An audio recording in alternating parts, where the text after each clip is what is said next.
the joy of paper, and then just fold that, little pieces of ephemera, anything you have. This is a beautiful shade of deep olive. Hello, this is Joey, and today we're making these pockets. This is a new design for me. It has 3 tiers, 3 sloping tiers, and plenty of space to fill with lots of lovely goodies. I'll take you through it step by step so that you can use your supplies and make these too. I'll make a right facing one and a left facing one, and I'll give you lots of tips and ideas and suggestions for how you might want to decorate them and fill them. And if you're here because you also love paper, you love making journals and envelopes and pockets, then hit the subscribe button and the notification bell so you don't miss any more videos. I have got so many more ideas to come. The first thing I want to do today is talk you through supplies, and the main component of course is the book page. I've tried these with lots of different pages, and the one that I've come to really love using is a textbook, a relatively large one, with papers that are quite thin, so you can hear that when I just tap it. I did try with my lovely Spanish dictionary, a similar size, and you'd think that that would also be perfect.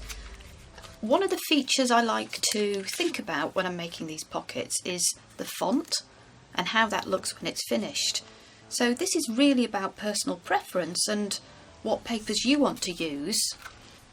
The key suggestion that I have is choose a page that's relatively thin, because what we're going to do is fold it a few times, and if you want to for this pocket you can sew it, and I'll talk about that in a minute. I'll show you how I sew this using both a straight and a zigzag line. So another key ingredient today is a bunch of little pieces of ephemera, anything you have, to put on the front of the pocket. So I've been cutting out just some little labels.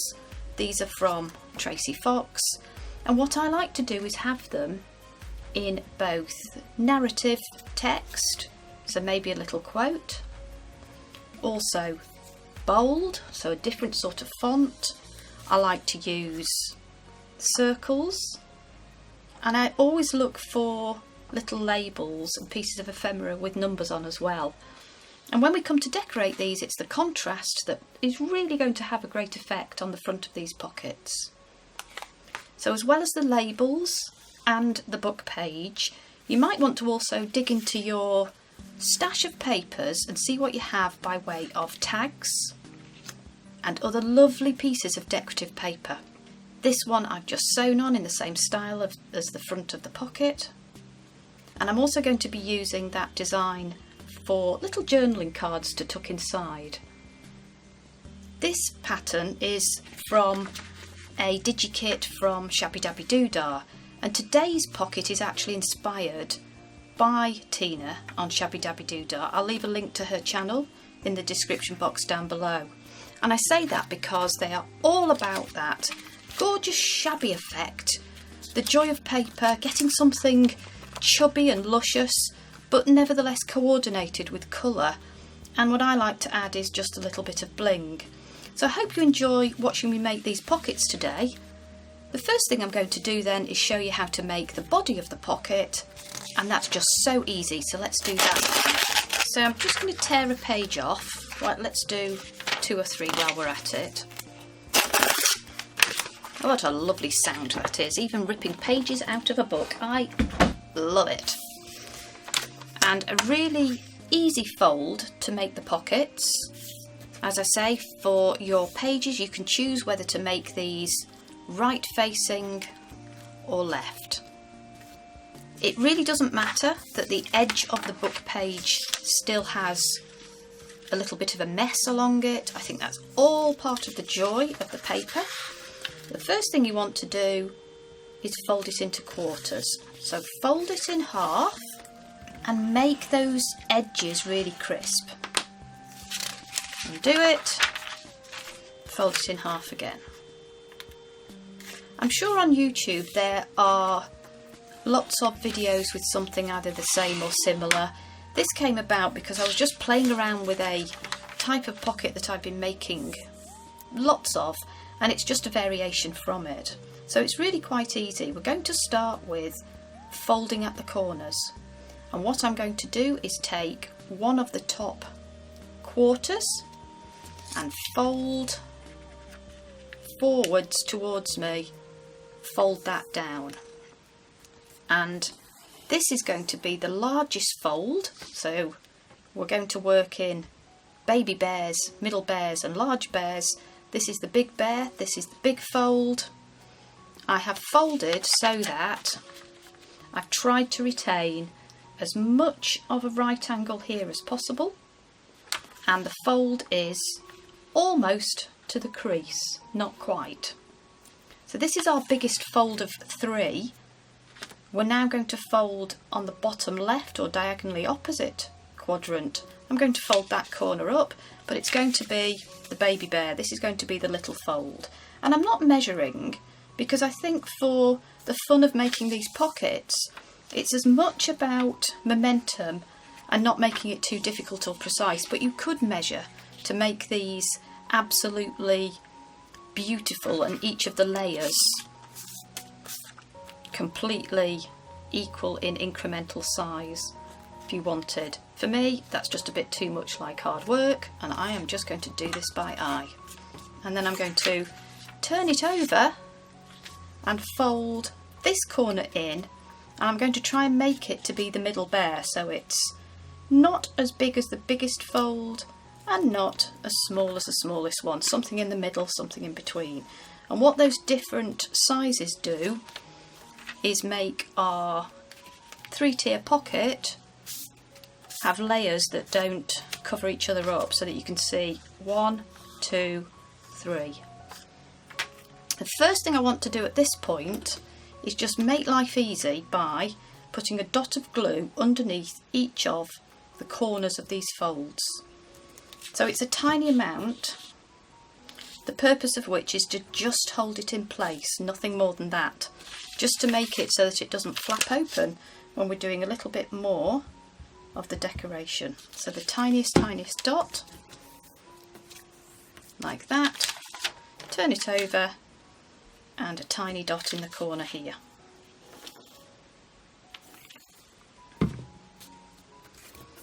So far so good. Then we're going to make a cut, and the cut is always horizontally along a fold, and it's the side that has 2 folds, so top and bottom. So it's easier to see, I think, if I just turn that page over. I will just snip along here, and it's good if you can be quite neat and cut along the fold, but it doesn't need to be perfect, because we have the opportunity to tidy that up if we get it slightly wrong. Then we're going to fold up the bottom to the top, and at this point just fold back on the crease that we've already made and make that nice and flat. So the crease that we had folded will have been pointing in the opposite direction. All we're doing is making that fold really nice and crisp, and now we can start to bring together each of these flaps.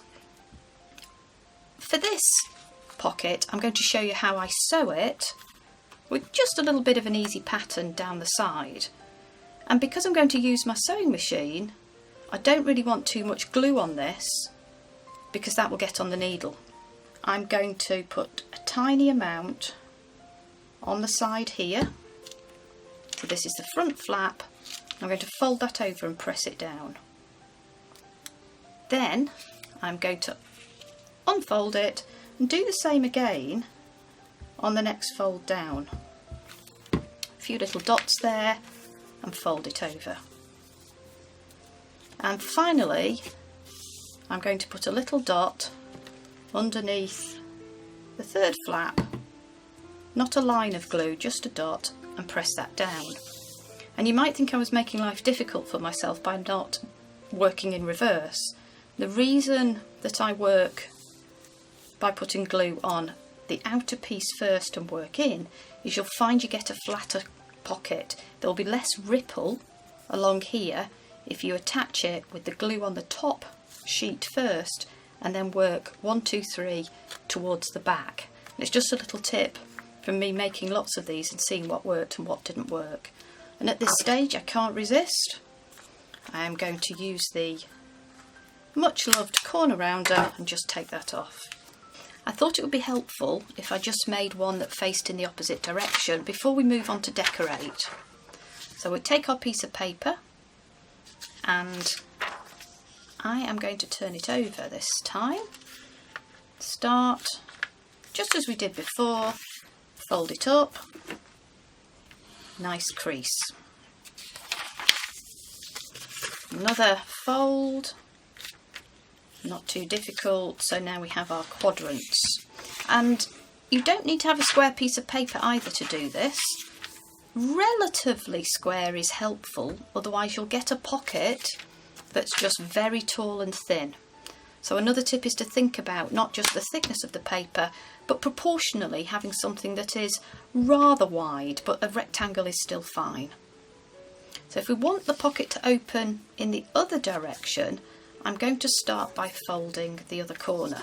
So logically, if you're sitting looking at the piece of paper and thinking, which way do I fold it to get the opening from the side that I want, if you were going to fold that over, then that would obviously open from the right hand side.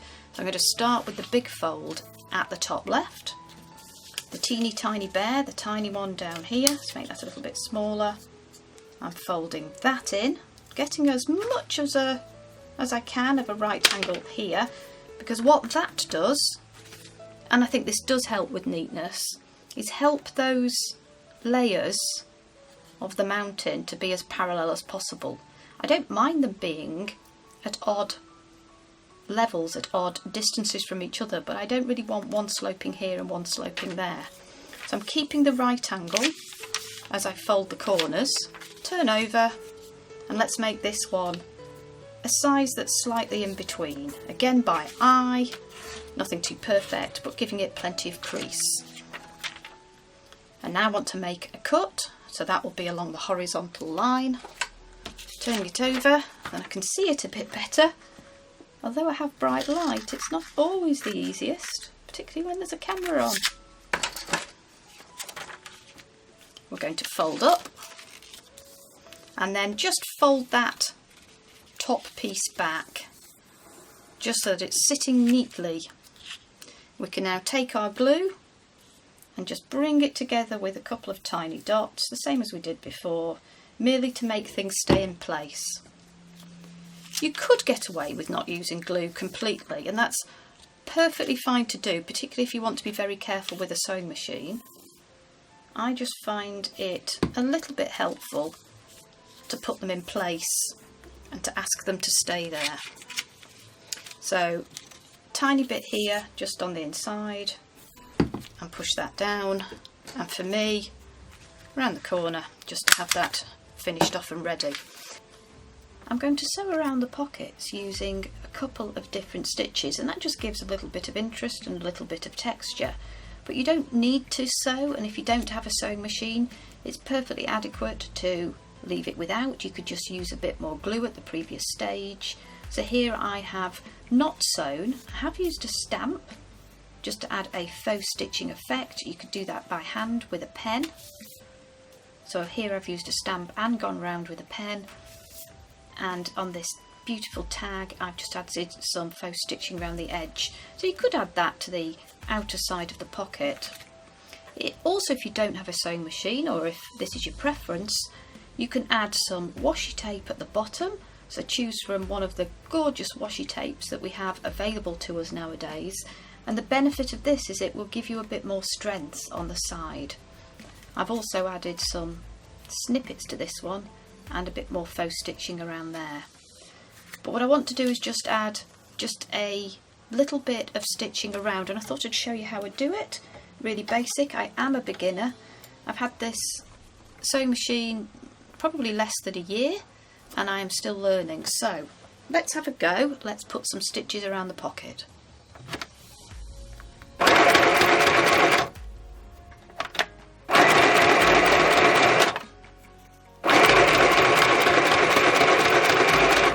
So I've started with a basic running stitch, and on this machine that's a number 2.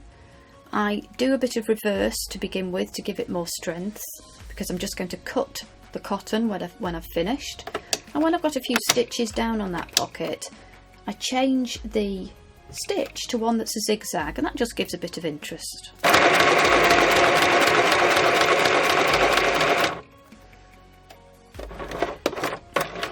So I'm nearer towards the bottom of the pocket now. I'll just show you on another example.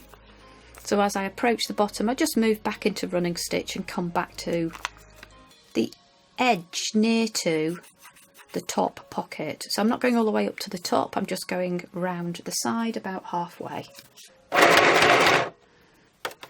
Rotating, and we're off again.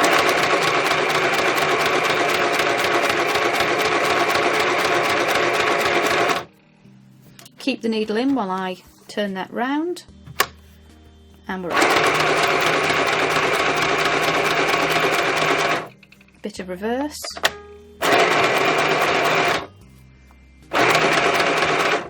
And we're done. Lift, out, and I'll just snip that off. So now it's time to do some decorating, and I wanted to share with you a little approach I have for doing some collage. And today what I'm going to do is have a play with these gorgeous labels. So as well as using Tina's lovely little digi, I want to combine that with cute little labels from a variety of digis from Tracie. And all I've been doing is taking a sheet, cutting them out, and I put them in my little black basket here. And this gives me a choice of types of font and colour and structure and style that I can mix and make a little design of my own. So I thought I'd show you how I approach putting those together, and obviously you use anything you have in your stash. I need my glue, and I'm going to start with a larger label as my dominant focal point on the front of the pocket. And what I'll do is put some glue on that, but only on the lower 2/3. And this is the way I build up a little collage picture on the front to get the positioning that I really want. So I'll put that down there, and I'm making sure that I can still see the sewing, so I'm not overlapping the sewing. You can just go on the bottom left. So the glue is in the lower 2/3, which means it's still got space for me to tuck something behind here. Then I'm going to take one of my other labels, and I've chosen one with numbers on this time.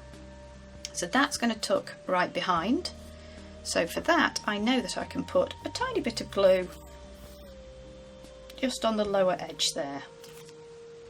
Position it so that I can still see quite a lot of those digits. And now it's in position, I'll hold it and just put a little bit of glue behind. And again, I've only put glue towards the lower portion of that label, so the top of it is still a bit loose. I will take another little design. I've just picked a circular one, so that can just tuck behind. So you can see what we're doing is building up the layers. And finally, a different shape again. I found an oval, and I'll just put that down at the front on top of the large blue one. Another layer. And now that I know I've finished layering up, I will add a final dot of glue, a run of glue, just to seal down the piece that we hadn't put glue on before. So I've got something with layers in the positions, in the places that I want. So now I've got two pockets, one left, one right, and at this stage what I like to do is add some texture using a stamp with a script on it. So let's just have a go at that. This is the stamp I'm using today, and I'm going to put that partially over the front of the pocket. I've chosen to use this ink pad in oregano. I have tried practicing with black, and I think it's just a bit too severe. So I'll take a piece of paper to go behind, and all I'm going to do is ink up my stamp and put it partially across here, and I just think it's a bit more interesting than going all the way across the page. So plenty of ink on that. This is a beautiful shade of deep olive. It has that vintage feel, so I thought it worked quite well. And again, I've seen Tina Shabbydabbydoodah having a go at this. I really think it adds to the design, particularly on more vintage styles and patterns of paper. What do you think? Do you use stamps in your decorating, in your junk journals and on your tags? So now I've got, against the contrast of that light white textbook paper, some of this script, just a nuance on the front, overlapping some of the nice textile print and the digits that were on the labels. Just do the other one. Ink it up. Very satisfying and so easy. It's what we like. Press it down.